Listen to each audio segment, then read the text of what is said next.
Okay, so let's be honest. There are a lot of genders out there, and that means that there are a lot of definitions out there, and all of it can be really confusing if you're just starting to learn everything.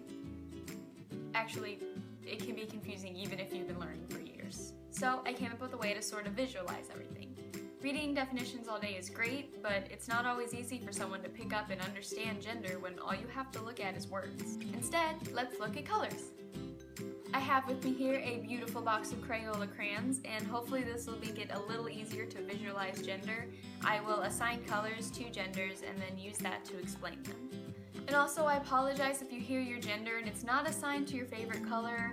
I'm assigning these at random, so just bear with me. We'll start with girls. We'll assign them to the blue crayon. Cool. Now how about the boys? They can be red. Okay, so now things are gonna get more complicated. I'm gonna try my best to make this not confusing. Third gender. What's the third gender? Okay, I know it can be hard to understand, but let's look at third gender as the color green. It's not blue, it's not red, it's its own distinct color. Just like third gender is not girl or boy, it's just its own gender. Now let's go to androgyne. Androgyne is gender identity, which is a mix of femininity and masculinity. So I'm gonna represent it with the color purple, because, purple is like a mix of blue and red. Androgyne isn't both girl and boy, it's just a mix of the two. It's its own gender, just like it's its own color, purple. If someone identifies as partially a girl but not entirely, then they might identify as Demi Girl. This could be described with the crayon light blue. It's blue but not entirely. Likewise, Demi Boy can be pink.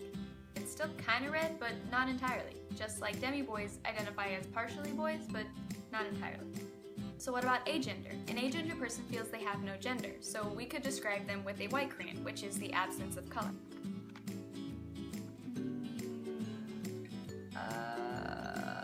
Okay, never mind. I don't have a white crayon. So, scratch what I said. Let's represent agender with no crayon. Absence of gender, absence of crayon. Sure, that works. Some people identify with more than one gender, so they could be associated with more than one color. Let's start with bigender. A bigender person identifies as two genders, either at the same time or fluctuating between the two. So they could be green and blue, or purple and red, or whatever. It really just depends on the person and how they personally identify. And then someone who identifies as trigender identifies as three genders, either, again, at the same time or fluctuating between the three. So they could be pink, blue, and darker blue. They could be green and red and any colors. A gender fluid person is someone whose gender changes. So one day they might be purple, and then the next day they might be green, and then later they might be raw sienna. Whatever that means. While we're discussing gender identity, let's just make a metaphor for transgender in general. A transgender person is someone who identifies as a gender that is different from the one that they were assigned at birth. So this is like if, as a kid, you are handed a red crayon and everyone associates you with this red crayon, but you know that it's not your crayon. You might be actually a light blue or a green one. It doesn't really matter. The point is, this is not your crayon. So maybe you go to hand this one back and you say, no, this isn't my crayon. Actually, the blue one is mine. But then people keep handing you the red crayon. It's frustrating. So here's to the day that everyone can actually have and hold the color that is truly yours. It might not happen right away, but keep grabbing for that crayon box, because I promise you, one day it will happen. Unless you're agender, then apparently you don't get a crayon. I don't understand where that went. Like, who just takes a white crayon? Have fun not coloring! Also, as you can see, there are many more colors in this crayon box, and keeping with this metaphor, there are many more genders out there in the world.